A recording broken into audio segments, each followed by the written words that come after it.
This is the Jim and Terry Show, coming to you from the Hobbit Hole Studio. I'm Terry behind mic number 1, and over in the other side of the studio, which is 2 feet away from me, is Jim on mic number 2.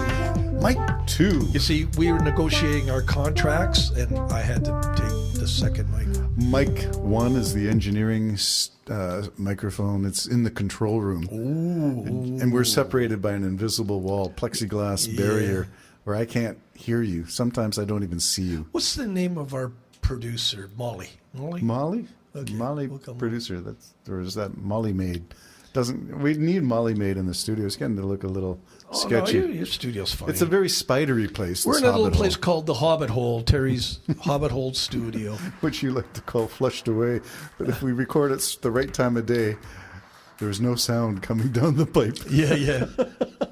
Well, my friend has the same situation in his studio, and he calls it Flush Studio. Yeah, sometimes we're all just victim of our circumstances, but we rise above it here in the Jim and Terry Show. We like to talk about things. Have you heard? And today we're going to talk about, this one, not today. Let's go back and talk about a few things, such as... Terry's reading right now, and he doesn't realize that he's going to have to edit out the silence. Cursive. Cursive. Not curse, as in cursing you out, tearing a strip off you with some hostile words that are profane, but cursive, as in the style of printing that is swirly and flowing. Cursive. Yeah, I saw that. You sent that to me. I'm glad that I can write, and I don't have to print everything. It is quicker. It is faster.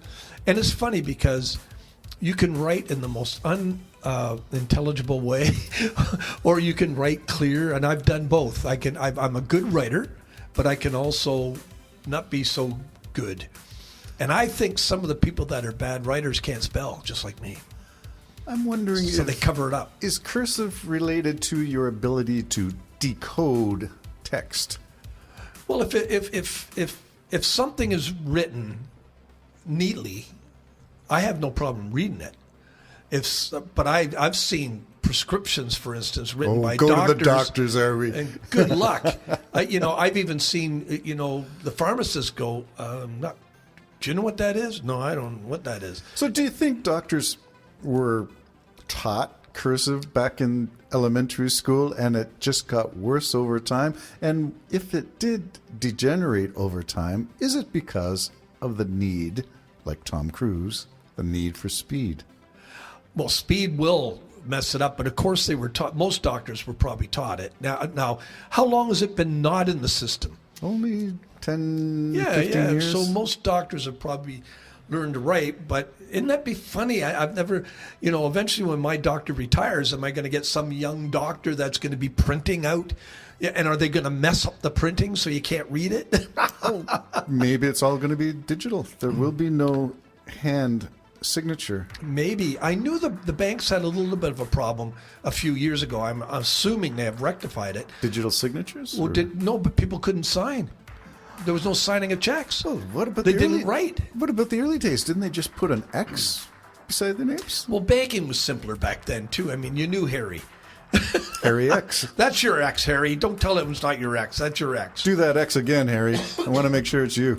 Yeah. Now, population's gigantic, and, each bank has 1 million customers and all the rest of it. Incidentally, the bank in my hometown, Pefferlaw, is actually closing. CIBC. Really? Yeah. I'm sad about that. A little bit ticked off about it. It was convenient. Very convenient, and now I have to go to Beaverton if I need to. What? They're moving from Pefferlaw to Beaverton? Well, they're not moving. They're closing the Pefferlaw. Beaverton's always been there. So they're just closing it. So our bank center, they call it a center, is no more as of the middle of October. Really? Yeah. Was it? And no ATM machine either, nothing. Not even leaving the box. So not even leaving Oh, that. my goodness. Yeah. And that's annoying because our local restaurant, which I really like to frequent and go to, every now and then as you're walking in, there's a note on the door saying, the internet's down or something, we need cash. And I used to just be able to walk back to the bank, which was only 100 feet away, get the money and walk back. But Go now, on, take the money and run. Yeah, now, so the only other solution is keep a couple $100 in your pocket, I guess. Ooh, okay. That's an interesting thing. So the big bad town of Pefferlaw is experiencing a bank closure. Yes. What does it mean to all the residents? Is there a petition? Bring it back. No, I don't think they're going to listen. We were just told.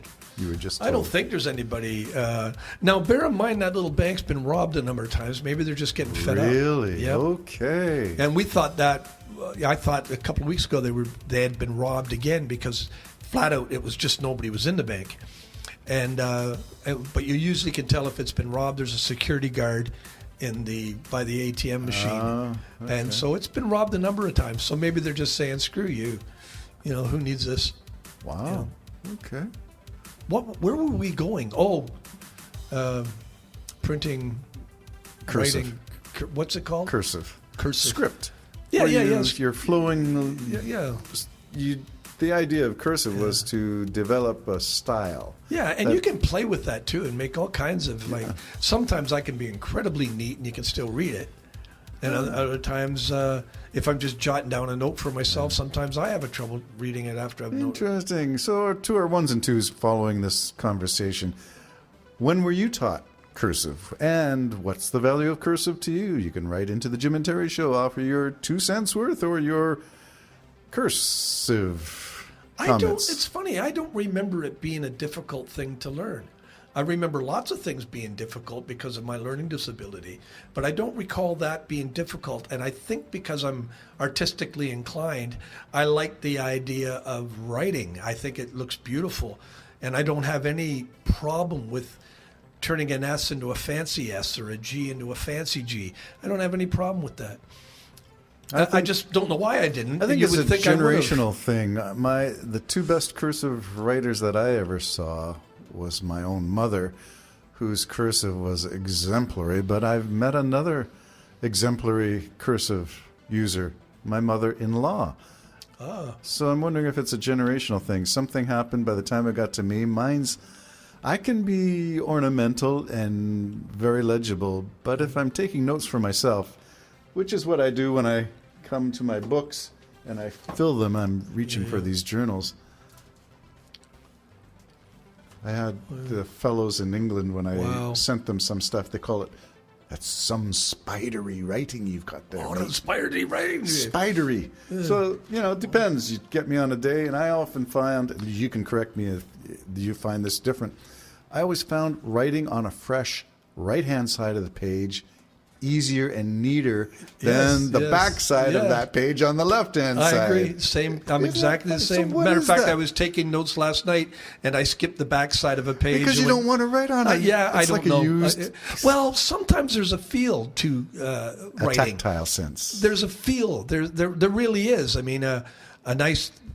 how many times have you put a paper under a paper in order to write on that paper? Yeah, because it has a certain feel. It just has a texture to it, a feel to it. The nib, the ballpoint, the whatever. Yeah. So I've done that. And so there's a whole feel to writing, which I guess the next generation's not going to experience. Yeah, you won't have a breakdown. Don't worry about it. But I got to look into this a little bit more and see does it mean anything? For instance, I will like to, and I'm going to throw this out there, and you can agree or disagree, but I think I've got your back on this. I've got both our backs on this. It makes us more intelligent. Well, might make us feel more intelligent. Oh, okay. Let's settle for that one. It feels like we're smarter than we actually are. I like writing. I do find it like a sort of an art form, really, to tell you the truth, than printing. Related to any other art form? Do you dance? No. I play music. White Man Can't Jump. My album has that doodle, and again, I tell you, I meant it to be a doodle, so that's why I kept it that way. I doodled it. Well, I could have been on the phone. I can't remember. I went, that's it. That's what I want it to look like, just a doodle. And you are an artist. You can make pictures, beautiful pictures.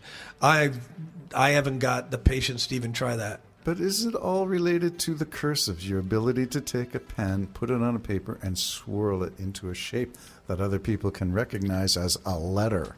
Well, let me add this, okay? When I was in a meeting last night and I was taking notes, but I also could not resist doodling pictures and doodling eyeballs. You or- doodled the church's minutes. I'm not taking the minutes for them just for myself. Oh, okay. No. But I do that. Like if I'm on the phone and there's a paper beside me, even if I'm upset, I'll start writing, like drawing pictures. My wife is the same way. Yeah, and I don't understand You're why. both creative people. I tend not to doodle, although I have been known to fill a church bulletin with doodles while the sermon was going on.